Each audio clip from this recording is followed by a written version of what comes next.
வணக்கம். நான் பேராசிரியர் முனைவர் மஞ்சுளா. தமிழ் துறையில மிகச்சிறப்பாக பங்களிக்கிறேன் அப்படின்ற ஒரு பெருமிதத்தோட இந்த இடத்துல நான் நிற்கிறேன். சென்னை சமூக பணி கல்லூரியினுடைய தமிழ் பேராசிரியரா நான் இருக்கிறேன். தமிழ் படிச்சதுனால என்ன பயன் அப்படின்னா, என்னை பார்த்து கூட தெரிஞ்சுக்கலாம் அப்படின்ற ஒரு பெருமை எனக்கு உண்டு. மாதவரத்தினுடைய மிக முக்கியமான ஒரு அடையாளமாக மாறி இருக்கக்கூடிய அகர்சன் கல்லூரியில ரொம்ப தனித்துவமான ஒரு துறையை நான் கேள்விப்பட்டேன். என்ன அப்படின்னா, BSc criminology and criminal justice அப்படின்னு சொல்லி இந்த துறை அந்த காவல் பணி சார்ந்த வேலைகளுக்கு ரொம்ப முக்கியமான ஒரு துறையாக கருதப்படுகின்றது. இதனுடைய பெருமை என்ன அப்படின்னு பாத்தீங்கன்னா, நம்ம குடியரசு தினத்தன்னைக்கு அணிவகுப்பு நடக்குது இல்லையா, அந்த அணிவகுப்புல தொடர்ச்சியாக 10 ஆண்டுகளாக இந்த கல்லூரியை சார்ந்த மாணவர்கள் பங்கெடுக்கிறாங்க அப்படின்னு சொல்லும் போது எந்த அளவுக்கு இந்த கல்லூரியினுடைய அந்த கட்டமைப்பு வசதிகளும் இந்த கல்லூரியில இருக்கக்கூடிய ஆசிரியர்களுடைய அர்ப்பணிப்பான பணியையும் நம்மளால புரிஞ்சுக்க முடியுது. அப்போ மாதவரத்தினுடைய ஒரு தனித்த அடையாளமாக இந்த கல்லூரியை நம்ம ரொம்பவே மெச்சி கொண்டாடுறோம். அதனால அந்த கல்லூரிக்கும் அந்த மாணவர்களுக்கும் நம்முடைய நெஞ்சார்ந்த வாழ்த்துக்களையும் பாராட்டுகளையும் தெரிவித்துக் கொள்கிறோம். அனைவருக்கும் வணக்கம். அகர்சன் கல்லூரியில மிகச் சிறப்பான ஒரு வாய்ப்பை ஏற்படுத்தி கொடுத்திருக்கக்கூடிய அந்த கல்லூரி நிர்வாகத்தினருக்கும் முதல்வர் உள்ளிட்ட அனைத்து பேராசிரியர் பெருமக்களுக்கும் முதலில் என்னுடைய நெஞ்சார்ந்த நன்றியை வணக்கமாக தெரிவித்துக் கொள்கின்றேன். இன்னைக்கு நம்ம மாணவ சமுதாயத்தோட உரையாடக்கூடிய ஒரு நல் வாய்ப்பு நமக்கு அமைஞ்சிருக்கு. இன்னைக்கு இளைய சமுதாயம் ஒரு அரிய வாய்ப்போட இன்னைக்கு பயணப்பட்டுட்டு இருக்கு. ஏன் சொல்றேன் அப்படின்னு சொன்னா, ஒரு காலகட்டங்கள்ல கல்வி அப்படின்றது ஒரு எட்டா கனியாகவே இருந்தது. ஆனா இன்னைக்கு கல்வி அப்படின்றது எல்லோருக்குமான ஒரு பொது தளங்கள்ல வரக்கூடிய ரொம்ப சிறப்பான ஒரு இடத்துல பயணிக்க கூடியதாக அமைகின்றது. இன்னைக்கு முதல் தலைமுறை பட்டதாரிகள் அப்படின்றவங்க உருவாகி கொண்டே இருப்பது அப்படின்றது நம்முடைய இந்த நாட்டிற்கும் மாநிலத்திற்கும் மிகப்பெரிய வளர்ச்சியாகத்தான் நம்ம அதை பாக்குறோம். அந்த வகையில இன்னைக்கு மாணவ சமுதாயத்தோட நம்ம உரையாடுறோம். மாணவர்கள் ரொம்ப ஆர்வத்தோட இருப்பாங்க. ஏதாவது ஒரு புதிய விஷயங்களை கத்துக்கணும் அப்படின்னு சொன்னா அவங்களுடைய ஆர்வத்திற்கு ஈடு இணையே இருக்க முடியாது. அப்படியான மாணவர்கள் இப்பதான் பள்ளிக்கூடத்தை முடிச்சு கல்லூரியை நோக்கி புறப்பட்டு வராங்க. இது எப்படி இருக்கு அப்படின்னா, ஒரு கூட்டு புழுல இருந்து திடீர்னு பட்டாம்பூச்சியாக சிறகுகளோட வெளியில வரக்கூடிய அந்த பட்டாம்பூச்சியை பார்த்தா எவ்வளவு மகிழ்ச்சியாக இருக்குமோ, எவ்வளவு ஆர்வத்தோட இருக்குமோ, அதை போலத்தான் இன்னைக்கு மாணவ சமுதாயம் இருக்கு. அந்த மாணவ சமுதாயத்துக்கு நம்ம சொல்லக்கூடிய செய்தின்னு ஏதாவது உண்டா அப்படின்னு கேட்டா நிச்சயமாக உண்டு. என்ன? 12ஆம் வகுப்புல, அதாவது 10வது தான் நம்ம ரொம்ப அடிப்படையான ஒரு தேர்வாக, அரசு தேர்வாக அமைச்சிருக்கோம். அதுக்கப்புறம் அவங்க டிப்ளமோ கோர்ஸுக்கு போகலாம், அல்லது வேறு ஏதாவது படிக்கணும்னு நினைச்சா படிக்கலாம் அப்படின்னு. அதுக்கப்புறமா 11, 12ஆம் வகுப்புகளை என்ன மாதிரியான துறைகளை அவங்க தேர்வு செய்யணும் அப்படின்றதுக்காக அந்த குரூப் செலெக்ஷன் அப்படின்னு நம்ம பாக்குறோம். Maths, physics, chemistry, biology, maths, physics, chemistry, computer science, commerce, accounts அந்த மாதிரி, ஹிஸ்டரி இந்த மாதிரி, ஹோம் சயின்ஸ் அந்த மாதிரி, இப்படி பல்வேறு துறைகள்ல அவங்களுக்கு பிடித்தமானதை தேர்வு செய்யறாங்க. பிடித்தமானதை தான் தேர்வு செய்யறாங்களா அப்படின்றதுல நமக்கு ஒரு சந்தேகம் இருக்கு. ஏன்? ஏன்னா அவங்களுடைய வீட்டுல, குடும்பத்துல இந்த துறை எடுத்தா நல்லா இருக்குமே, இந்த குரூப் எடுத்தா நல்லா இருக்குமே அப்படின்னு சொல்லி சொல்லி சொல்லி நம்மளும் இதை எடுத்தா என்ன அப்படின்னு மாணவர்கள் இருக்கலாம். அப்படி இல்லாட்டி என்னோட நண்பன்டா அப்படின்னு சொல்ற மாதிரி என்னுடைய நண்பர்கள்லாம் இந்த குரூப்ல தான் போய் உட்கார்ந்துருக்காங்க, நானும் அங்கதான் போவேன் அப்படின்றதுனால போயிருக்கலாம். மற்றவர்கள் ஆர்வத்தின் காரணமாக அந்த குரூப்பை எடுத்திருக்கலாம். இப்போ எப்படி எடுத்திருந்தாலும் 12ஆம் வகுப்பை நம்ம முடிச்சிட்டோம். இப்போ கல்லூரியை நோக்கி வரோம். எந்த கல்லூரிக்கு போகலாம், எந்த கல்லூரி நமக்கு சரியானதாக இருக்கும், எந்த கல்லூரிக்கு போனா நம்முடைய திறமைகளை நம்ம வெளிக்காட்ட முடியும் அப்படின்ற ஒரு தேடல்ல இன்னைக்கு இளைஞர்கள் இருக்கிறாங்க.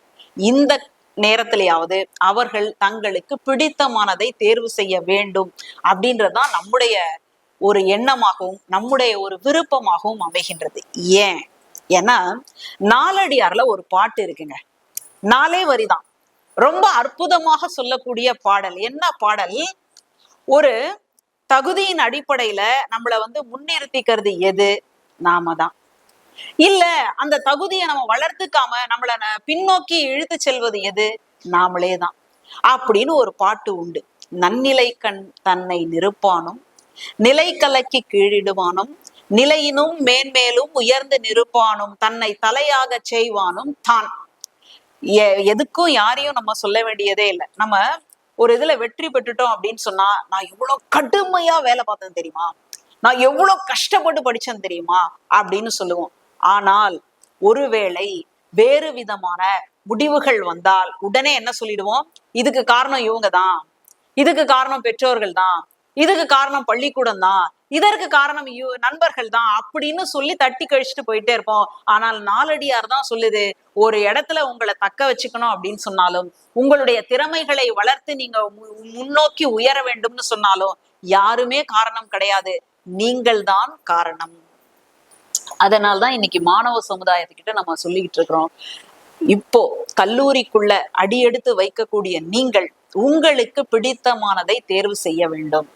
சில பேர் கேட்பாங்க, அம்மா நீங்க சொல்றீங்க எங்களுக்கு பிடிச்சமானதை எடுத்துக்கணும்னு, ஆனா வீட்டுல இதைத்தான் நீங்க எடுக்கணும் அப்படின்னு வற்புறுத்துறாங்களே, என்ன செய்யட்டும் அப்படின்னு ஒரு கேள்வி வரும். அப்போ தன்னுடைய பெற்றோர்களை அல்லது தன்னுடைய உடன்பிறப்புகளை சொல்லி புரிய வைக்க வேண்டிய ஒரு அவசியமும் அந்த மாணவர்களுக்கு இருக்கு அப்படின்னு தான் நம்ம புரிஞ்சுக்கிறோம். இன்னைக்கு பாருங்க, எத்தனை கல்லூரிகள் எத்தனை முயற்சிகளை எடுத்து எப்படியாவது படிக்க வச்சிடணும் அப்படின்னு நினைக்குது. இப்போ இந்த அகர்சன் கல்லூரியில ஆண்கள் மாணவர்கள்ல வந்துட்டு ஆண்களும் இருக்கிறாங்க, பெண்களும் இருக்கிறாங்க. ஆண்களை விட பெண்களுக்கு கட்டணம் 1000 ரூபாய் குறைவாகவே வசூலிக்கப்படுகிறது அப்படின்னு நம்ம கேள்விப்படுறோம். இது எவ்வளவு முக்கியமான விஷயம். பெண் கல்வி அப்படின்றத எவ்வளவு அமைதியாக, எவ்வளவு ரொம்ப ஆத்மார்த்தமோட இங்க வந்து நடத்திக்கிட்டு இருக்கிறாங்க அப்படின்றதான் நம்மளால புரிஞ்சுக்க முடியுது. ஏன் பெண் கல்வியை பத்தி நம்ம பேசுறோம், பெண் கல்வியினுடைய அவசியம் என்ன, அடுப்போதும் பெண்களுக்கு படிப்பதற்கு அப்படின்னு கேட்ட காலம் தானே. அப்படி இருக்கும் பொழுது என்ன அப்படின்னு கேட்டா, ஒரு பெண் படித்தாள் என்றால் அந்த குடும்பம் இல்ல, அந்த சமுதாயம் இல்ல, அந்த நாடு இல்ல, அந்த உலகமே முன்னோக்கி செல்லும், அந்த உலகமே வளர்ச்சி பாதையில் செல்லும் அப்படின்றதுதான் நிதர்சனமான உண்மை. அதனால்தான் பாரதிதாசன் பாடும் பொழுது, தலைவாரி பூச்சூடி உன்னை பாடசாலைக்கு போ என்று சொன்னாள் உன் அன்னை, சிலை போல ஏன் இங்கு நின்றாய், நீ சிந்தாத கண்ணீரை ஏன் சிந்துகின்றாய், மலை வாழை அல்லவோ கல்வி, நீ வாயார உண்ணுவாய் போ என் புதல்வி அப்படின்னு ஒரு பெண்ணை, மகளை பார்த்து நீ படிச்சாகணும், உனக்கு படிப்பு தான் எல்லாவற்றையும் கொடுக்கக்கூடியது அப்படின்னு சொல்றார். அப்போ பெண் கல்வியை நாம தூக்கி பிடிக்க வேண்டிய ஒரு காலகட்டத்துல இருக்கிறோம். அரசினுடைய திட்டங்கள் பாருங்க, இதே போல பெண்களுக்கு அப்படின்னு சொல்லி பெண் மாணவிகளுக்குன்னு குறிப்பாக பல்வேறு திட்டங்கள், புதுமை பெண் திட்டத்துல இருந்து பல்வேறு திட்டங்களை பார்க்கிறோம். அப்போ எப்படியாவது இந்த சமுதாயத்தை படிக்க வச்சிடணும் அப்படின்னு அரசு நினைக்குது. அதனால 12ஆம் வகுப்பு முடித்த மாணவர்கள் கல்லூரியை நோக்கி நம்ம ஒரு பட்டாம்பூச்சியை போல சிறகடிச்சிட்டு நம்ம வரோம். அப்படி வரும் பொழுது ஒரு சரியான கல்லூரிய நம்ம போய் தேர்ந்தெடுத்து அதுல போய் சேர்றது அப்படின்றது எவ்வளவு முக்கியமான ஒரு தருணம். ஏன் கல்லூரியை பத்தி சொல்றோம் அப்படின்னா, இந்த கனவுகள் நிஜங்கள் அது ரெண்டும் மாத்தி மாத்தி மிரட்டக்கூடிய இடம் எது, கல்லூரி தான். ஏன்னா இது முடிச்சதுக்கு அப்புறமா நான் வாழ்க்கையில என்ன ஆக போறேன், இது முடிச்சதுக்கு அப்புறமா என்னுடைய குடும்பத்தை பாதுகாப்பதற்காக நான் எந்த வேலைக்கு போறேன், இது முடிச்சதுக்கு அப்புறமா வெளிநாடுகளுக்கு போய் நான் படிக்க முடியுமா, இந்த மாதிரியான கனவுகளுக்கும் நிஜங்களுக்கும் இடைப்பட்ட இடங்கள்ல முரண்பாடுகளோட இப்படியா அப்படியான்னு சொல்லக்கூடிய ஒரு இடத்துலதான் ஒவ்வொரு மாணவனும் அந்த கல்லூரி வாழ்க்கைய வந்து கடந்து வரான். அப்படி வரக்கூடிய அந்த நேரத்துல அவர்கள் ஒரு சரியான பாதையை தேர்வு செய்ய வேண்டும். இன்னைக்கு ஆர்ட்ஸ்ன்னு ஒரு துறையை சொல்றோம், கலை, அறிவியல்னு ஒரு துறையை சொல்றோம், சயின்ஸ், ஆர்ட்ஸ் அண்ட் சயின்ஸ். அடுத்தது தொழில்நுட்பம், இன்ஜினியரிங், மெடிசன், இந்த மாதிரி தொழில்நுட்பம் சார்ந்து ப்ரொஃபஷனல் கோர்ஸ் அப்படின்னு நம்ம சொல்றோம். இப்போ இந்த சூழல்ல எதை எடுக்க வேண்டும், எதை எடுத்தா என்னால சாதிக்க முடியும் அப்படின்னு நிறைய பேர் கேட்கறாங்க. இதுக்கு விவேகானந்தருடைய வாழ்க்கையில இருந்தா பதில் சொல்லணும் அப்படின்னு நான் நினைக்கிறேன். சுவாமி விவேகானந்தர் பள்ளிக்கூடத்துல மாணவராக இருந்த போது நடந்த சம்பவமாக வரலாறு நமக்கு ஒரு கதையை பதிவு செய்து, என்ன ஆசிரியர் ஒவ்வொரு மாணவரையா பார்த்து கேட்கிறார், நீ என்ன ஆக போற, நீ என்ன ஆக போற, நீ என்ன ஆக போறன்னு. இந்த மாதிரியான ஒரு கவிதையை கவிஞர்னா முத்துக்குமார் எழுதியிருப்பார். என்னன்னா, அவங்க சின்ன வயசுல பள்ளிக்கூடத்துல இருந்தப்போ நான் மருத்துவர் ஆவேன், நான் ஆசிரியர் ஆவேன், நான் இப்படி வியாபாரம் செய்ய போவேன், நான் வெளிநாட்டுக்கு போவேன் அப்படின்னு பேசிக்கொண்டார்கள் அவர்களுடைய நண்பர்கள். கடைசியில எல்லாரும் என்ன சொன்னாங்களோ அதற்கு மாறான வேறொரு வாழ்க்கையில அவங்க வாழ்ந்துட்டு இருக்கிறாங்க. அதுல ஒரு நண்பர் மட்டும் ஆசிரியர் ஆவேன்னு சொன்னாராம். அவர் அதன்படி ஆசிரியராக இருந்தாராம். அவரை பார்த்து மற்றவர்கள் கேட்பதாக ஒரு கேள்வி, நீ மட்டும் நினைச்ச மாதிரியே சொன்ன மாதிரியே ஆசிரியர் ஆயிட்ட இல்லையா, உனக்கு இப்போ என்ன தோணுது? உடனே அந்த நண்பர் சொல்றாரு, நான் இப்பெல்லாம் என்னுடைய மாணவர்களை பார்த்து நீ என்னாக போற அப்படின்னு கேட்கறதே இல்லை அப்படின்னு அந்த கவிதை முடியும். அப்போ நம்ம என்ன நினைக்கிறோம், அதை நோக்கி நம்மளால பயணம் செய்ய முடியுதா, அந்த வெற்றியை நம்ம தொட்டுட்டோமா, அந்த வெற்றிக்கு பக்கத்துலயாவது போய் நிக்கிறோமா, இந்த மாதிரியான கேள்விகள் தான் இந்த கவிதைக்குள்ள ஊடாடி நிக்குது. அப்படியே நம்ம விவேகானந்தருடைய வாழ்க்கைக்கு போறோம். அங்க ஆசிரியர் கேட்கிறாரு, மாணவர்களே நீங்கெல்லாம் என்னவாக போறீங்க? ஒவ்வொருத்தரும் ஒன்னொன்னு சொல்றாங்க. சுவாமி விவேகானந்தர் ஒண்ணு சொல்றாரு, என்ன பதில்? நான் ஒரு குதிரை ஓட்டியாக, நான் குதிரைய சிறப்பாக ஓட்ட போறேன், நான் குதிரை ஓட்டியாக மாற போறேன் அப்படின்னு சொன்ன உடனே ஆசிரியருடைய முகம் சுருங்கி போச்சான். அந்த வகுப்புல இருந்த மற்ற மாணவர்கள்லாம் கேலி பண்ணிட்டாங்களாம். ரொம்ப வருத்தத்தோட விவேகானந்தர் தன்னுடைய வீட்டுக்கு போறார். அங்க அம்மாவை பாக்குறார். அம்மாவை பார்த்த உடனே அந்த வருத்தம் தாங்க முடியாம அம்மா கிட்ட பகிர்ந்துக்கிறார். அப்ப அம்மா சொல்றாங்க, குதிரையை தானே ஓட்டணும், தேரை தானே ஓட்டணும், அப்படின்னா எப்படி தெரியுமா நீ ஓட்டணும் அப்படின்னு சொல்லி கிருஷ்ணர் அர்ஜுனனுக்கு தேர் ஓட்டிய அந்த ஒரு படத்தை காட்டி, இப்படி சிறப்பாக நீ தேர் ஓட்ட கற்றுக்கொண்டால், குதிரை ஓட்ட கற்றுக்கொண்டால் நீ குதிரை ஓட்டியா கூட வரலாம் அப்படின்னு சொல்லி அந்த தாயார் சொல்லுகின்றார். அப்போ எந்த துறையை நம்ம தேர்ந்தெடுக்கிறோமோ அந்த துறையில நம்முடைய ஆத்மார்த்தமான எல்லா விதமான உழைப்புகளையும் நம்ம கொட்டி வந்தோம் அப்படின்னு சொன்னா வெற்றி அப்படின்றது எங்கேயோ உயரத்துல கிடையாது, நம்முடைய கைகள்ல இருக்கு அப்படின்றதுதான் உண்மை. அதனால இந்த துறையை எடுக்கணுமா இல்ல அந்த துறையை எடுக்கணுமா அப்படின்னு கேட்டா, உங்களுக்கு எது பிடித்தமானதோ, உங்களால எதுல சாதனை செய்ய முடியும் அப்படின்ற நம்பிக்கை இருக்கின்றதோ அந்த துறையைத்தான் நீங்கள் தேர்ந்தெடுக்க வேண்டும். அப்படி தேர்ந்தெடுத்தாதான் உங்களால அதுல நல்லா ஷைன் செய்ய முடியும் அப்படின்றதுல மாற்று கருத்தே இருக்க முடியாது. இல்ல சில பேர் சொல்றாங்க, அறிவியல் துறையை தேர்ந்தெடுத்தா தான் நல்ல சம்பளம் கிடைக்கும். சில பேர் சொல்றாங்க, வெளிநாட்டுல போய் படிச்சா மட்டும்தான் ஒரு கௌரவமா இருக்கும். அப்படி எல்லாம் ஒண்ணுமே கிடையாது. வேண்டாம்னு ஒரு பொண்ணுக்கு பேர் வைக்கிறாங்க. ஏன்? அவங்க வீட்டுல நிறைய பெண் குழந்தைகள் பிறக்குது. அதனால அடுத்ததா ஒரு குழந்தை பிறந்துடக்கூடாது பெண் குழந்தையா அப்படின்றதுக்காக வேண்டாம்னு ஒரு பேர் வைக்கிறாங்க.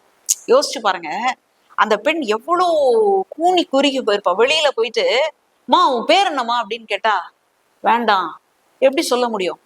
ஆனா அவ வளர்றா, கல்லூரிக்கு போறா. கல்லூரியில திடீர்னு அந்த கல்லூரியினுடைய தாளாளர் அந்த பெண்ணை பாக்குறாரு, மாணவிய பார்த்துட்டு, மா உன் பேர் என்ன அப்படின்னு கேக்குறாரு.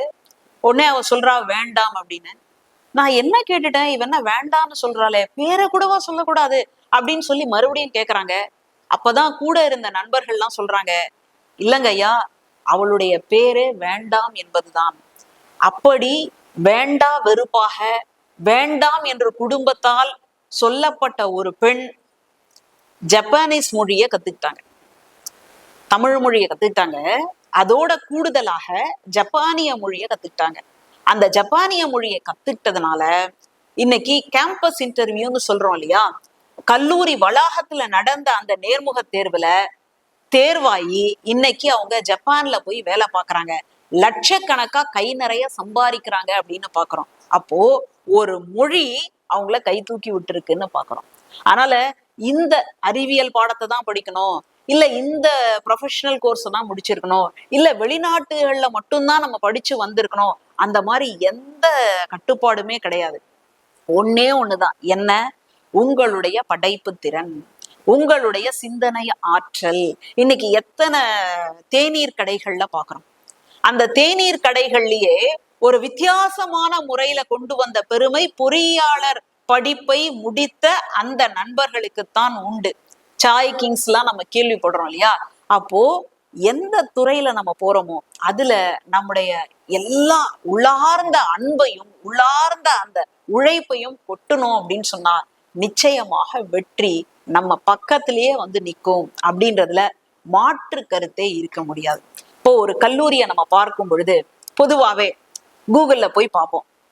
கூகுள் ஆண்டவர் தான் இன்னைக்கு எல்லாத்துக்குமான ஆண்டவராக மாறி இருக்கிறார். இன்னைக்கு ஆசிரியர்கள் கிட்ட கேட்க முடியாத கூட நம்ம வந்து கூகுள் ஆண்டவர் கிட்ட எல்லாம் கேட்டு தெரிஞ்சுக்கிறோம். ஆனா ஒரே ஒரு வித்தியாசம், கூகுள் ஆண்டவர் எல்லாத்தையும் கொடுக்கலாம், நீங்க கேட்ட உடனே கொடுக்கலாம், எப்பெல்லாம் கேக்குறீங்களோ அப்பவும் கொடுக்கலாம். ஆனால் எது சரி எது தப்பு, உங்களுக்கு எது பொருத்தமானது அப்படின்னு சொல்றதுக்கு எந்த கூகுள் ஆண்டவரும் வர முடியாது. ஏன்னா அவர்கள் ஏற்கனவே வடிவமைக்கப்பட்ட இயந்திரங்கள்.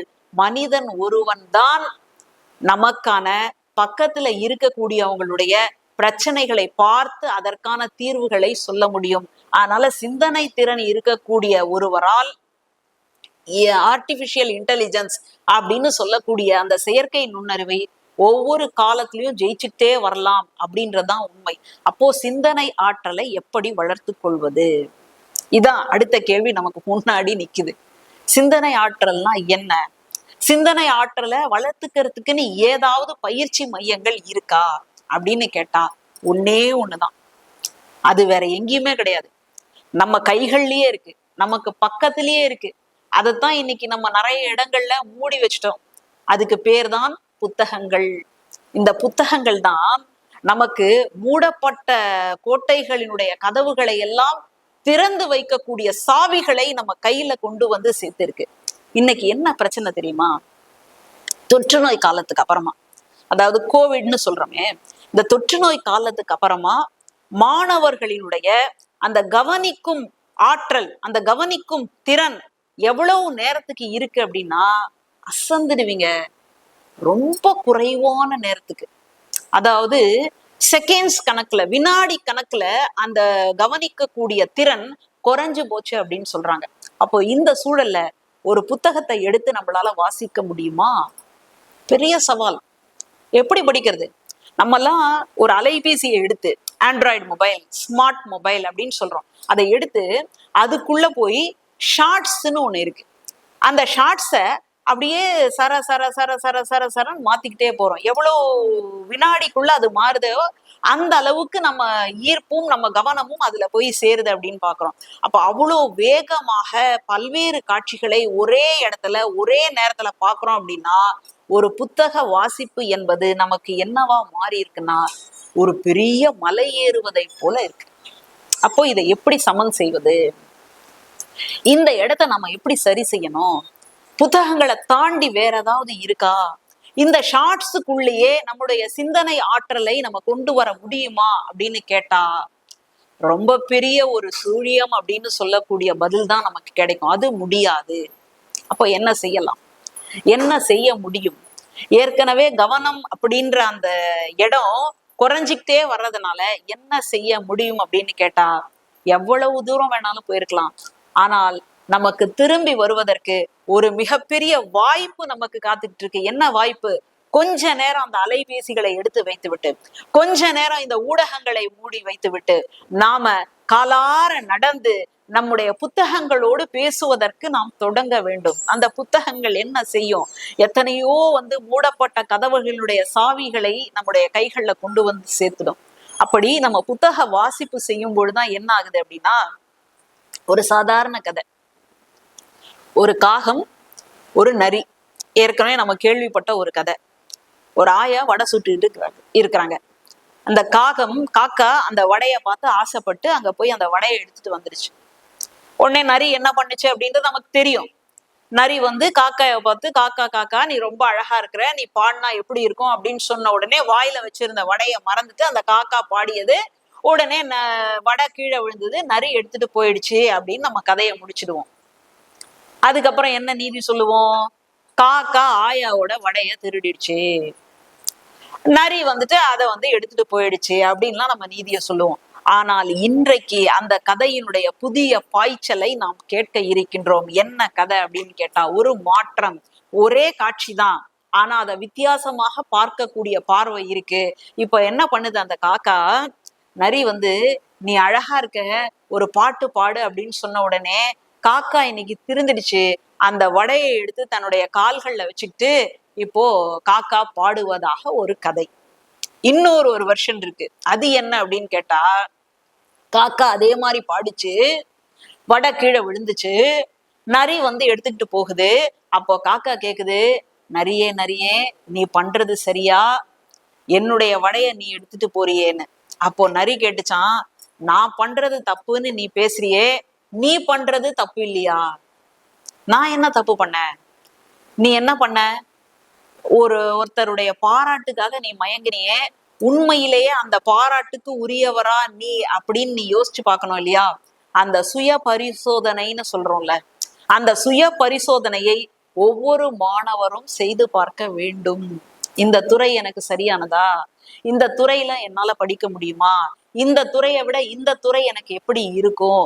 இது வந்து நிர்பந்தத்தால இந்த துறையை நான் தேர்வு செஞ்சிருக்கேனா, இல்ல மற்றவர்கள் எல்லாம் இந்த துறையை நோக்கி போறாங்க அப்படின்னால நான் வந்துட்டேனா அப்படின்ற ஒரு சுய பரிசோதனையை செய்து பார்க்க வேண்டும் அப்படின்னு சொல்லி கொடுப்பது எது? அது நிச்சயமாக புத்தகங்கள் தான். ஒரே காட்சி தான். ஆனா அந்த காட்சிய கிழக்குல இருந்து பார்த்தா எப்படி இருக்கும், வடக்குல இருந்து பார்த்தா எப்படி இருக்கும், தெற்குல இருந்து பார்த்தா எப்படி இருக்கும் அப்படின்னு அந்த பல டைமென்ஷன் சொல்றோம் இல்லையா, அதை கொடுக்கக்கூடியதுதான் புத்தகங்கள். அதனால நம்ம அலைபேசிய தேடிட்டு வந்துட்டோம். அலைபேசியோட காலையில சில நேரங்கள்ல சொல்ல கூட செய்வாங்க, பல்ல தேய்க்கிறத விட செல்ல தேய்க்கிறவங்க அதிகம் அப்படின்னு. அந்த மாதிரி நம்முடைய வாழ்க்கை முறை மாறி இருந்தாலும் நாமே மீட்டு எடுப்பதற்கான ஒரு வாய்ப்பு இருக்கு. அந்த வாய்ப்பை நாம் தவற விட்டு விடக்கூடாது. அதற்கு வந்து துணை செய்யக்கூடியவைதான் புத்தகங்கள். வள்ளுவர் ரொம்ப அழகா சொல்லியிருப்பாரு, கற்க கசடர கற்பவை கற்ற பின் நிற்க அதற்கு தக.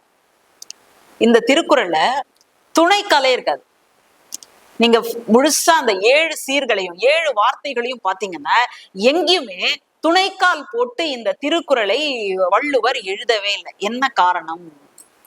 துணைக்கால் இல்லாத இன்னும் வேற திருக்குறள்கள் உண்டு, அதுல மாற்று கருத்து இல்லை. ஆனா கல்வி அதிகாரத்தினுடைய முதல் திருக்குறள்லயே வள்ளுவர் ஏன் இப்படி ஒரு மாயத்தை நிகழ்த்தினார் அப்படின்னு கேட்டா ஒரே பதில் தான்.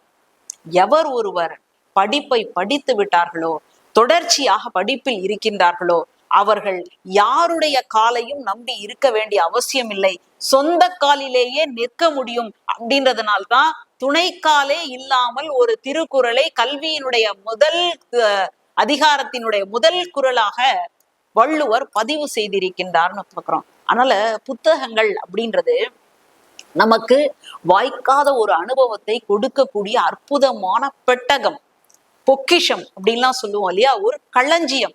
அதை நோக்கி நாம் போனோம் அப்படின்னு சொன்னா நம்முடைய முன்னேற்றம் வளர்ச்சி அப்படின்றது ரொம்ப தூரத்துல கிடையாது, ரொம்ப அருகில் இருக்கின்றது. இப்படியான ஒரு வாழ்க்கை முறையில நம்ம கையோட எடுத்து வர வேண்டியது எது தெரியுமா? ஒன்னே ஒண்ணுதான், அறம்தான். அந்த அறம் எப்படிப்பட்டது? நம்முடைய வீட்டுல பெத்தவங்க சில நேரம் அந்த தாய் தன்னுடைய தாலிய கூட அடமானம் வச்சு தன்னுடைய பிள்ளைகள் படிக்கட்டும் அப்படின்னு வராங்க. அப்பா தன்னுடைய வாழ்க்கையெல்லாம் அந்த வேலையிலேயே தொலைச்சிட்டு அதுல இருந்து வரக்கூடிய பணத்தை கொண்டு வந்து தன்னுடைய பிள்ளைகள் படிக்கட்டும் அப்படின்றதுக்காக கொடுக்கிறார். அப்படிப்பட்ட பெற்றோர்களுக்கு நாம் நியாயம் செய்திருக்கிறோமா? நம்ம டிபின்னு சொல்றோம் இல்லையா, வாட்ஸ்அப்ல டிபின்னு ஒண்ணு வைக்கிறோம். அந்த டிபில நமக்கு பிடித்தமான அரசியல் தலைவர் அல்லது பிடித்தமான சினிமா நடிகர் இப்படி எல்லாம் வச்சுக்கிறோம். ஒரு நாளாவது நம்முடைய பெற்றோர்களினுடைய படங்களை நம்ம டிபியா வச்சிருக்கிறோமா? ஒரு தடவை நம்ம யோசிச்சு பார்க்கணும் இல்லையா? அப்போ ஒரு அறம் சார்ந்த வாழ்க்கை என்பதுதான் மாணவர்களுடைய வாழ்க்கையை ஒளிமயமானதாக மாற்றும். அதனால இன்னைக்கு இந்த அறம் சார்ந்து இயங்கக்கூடிய கல்லூரிகளை நம்ம ரொம்பவே விரல் விட்டு எண்ணி விடலாம். ஒருத்தருக்கு கல்வி சொல்லி கொடுக்கறதே அறம்தான். அதுலயும் பெண் கல்வியை ஊக்குவிப்பது போல அவர்களினுடைய ஃபீஸ்ன்னு சொல்றோம் இல்லையா, அந்த கட்டணம், அந்த கல்விக்கான கட்டணத்துல 1000 ரூபாய் குறைச்சு வாங்கக்கூடிய அகர்சன் மாதிரியான காலேஜ்களை கல்லூரிகளை நம் எவ்வளவு போற்றினாலும் தகும். இந்த சூழல்ல நான் முதல்வன் திட்டத்திலிருந்து பல்வேறு திட்டங்களையும் கல்லூரி ரொம்ப சிறப்பாக செயல்படுத்துது அப்படின்றத நம்ம புரிஞ்சுக்கிறோம். அதே நேரத்துல மாணவர்களுடைய வளர்ச்சிக்காக அவர்களுடைய பொருளாதார நிலையை கருத்தில் கொண்டு அதற்கான உதவித்தொகைகளையும் அகர்சன் கல்லூரி மேற்கொண்டு வருகின்றது அப்படின்னு பாக்குறோம். இந்த மாதிரி உதவி தொகைகளை கொடுப்பதன் வழியாக பல கல்லூரிகளும் தங்களுடைய மாணவர்களை டிராப் அவுட் இல்லாம படிக்க வைக்க முடியும் அப்படின்றதுல மாற்று கருத்தே இருக்க முடியாது. அதனால நம்ம மறுபடியும் எங்க வந்து நிக்கிறோம் அப்படின்னு கேட்டா, நமக்கு ஒரே ஒரு சிறகுதான். அந்த சிறகுக்கு பேர் என்ன? அது கல்விதான்.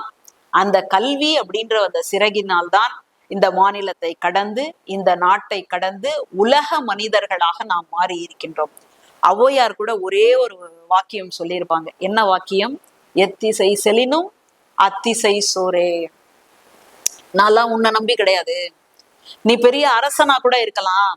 உன்கிட்ட மட்டுமே பொருளை வாங்கி கொண்டு, உன்கிட்ட மட்டுமே பரிசை வாங்கி கொண்டு, உனக்காகவே நான் இந்த இடத்துலயே இருப்பேன் அப்படின்னு மட்டும் நினைச்சிடாத. என்னுடைய கல்வி பெரியது, என்னுடைய அறிவு விசாலமானது, இந்த உலகத்துல எங்க போனாலும் எனக்கான உணவு கிடைத்து விடும். எத்திசை செலினும் அத்திசை சோரே. அப்படியான ஒரு நம்பிக்கையை கொடுக்கக்கூடியதுதான் கல்வி. அதனால மாணவர்கள் 12ஆம் வகுப்பு தேர்வை முடித்து இப்படியா அப்படியா அப்படின்ற குழப்பத்துல எல்லாம் இல்லாமல் தங்களுடைய உயர்கல்வியை நோக்கி ஒரு நல்ல கல்லூரியை தேர்ந்தெடுத்து எந்த சவால்கள் வந்தாலும் அதையெல்லாம் அப்படி தள்ளி விட்டுட்டு தங்களுடைய வெற்றியை நோக்கி அவர்கள் வீறு நடை போட வேண்டும் அப்படின்றதுதான் இந்த இடத்துல நம்முடைய பெற்றோர்களினுடைய, பேராசிரியர்களினுடைய, இந்த அரசியல் தலைவர்களினுடைய, சிந்தனையாளர்களினுடைய மிக முக்கியமான விருப்பமாக இருக்கின்றது. அதைத்தான் நானும் இந்த பதிவின் வழியாக உங்களிடையே தெரிவித்துக் கொள்கின்றேன். இப்படி ஒரு நல்ல வாய்ப்பை ஏற்படுத்தி கொடுத்த அகர்சன் கல்லூரி நிர்வாகத்தினருக்கும், முதல்வர் உள்ளிட்ட அனைத்து பேராசிரியர் பெருமக்களுக்கும் மீண்டும் எனது நன்றியை வணக்கத்துடன் தெரிவித்துக் கொள்கின்றேன். நன்றி, வணக்கம், மகிழ்ச்சி.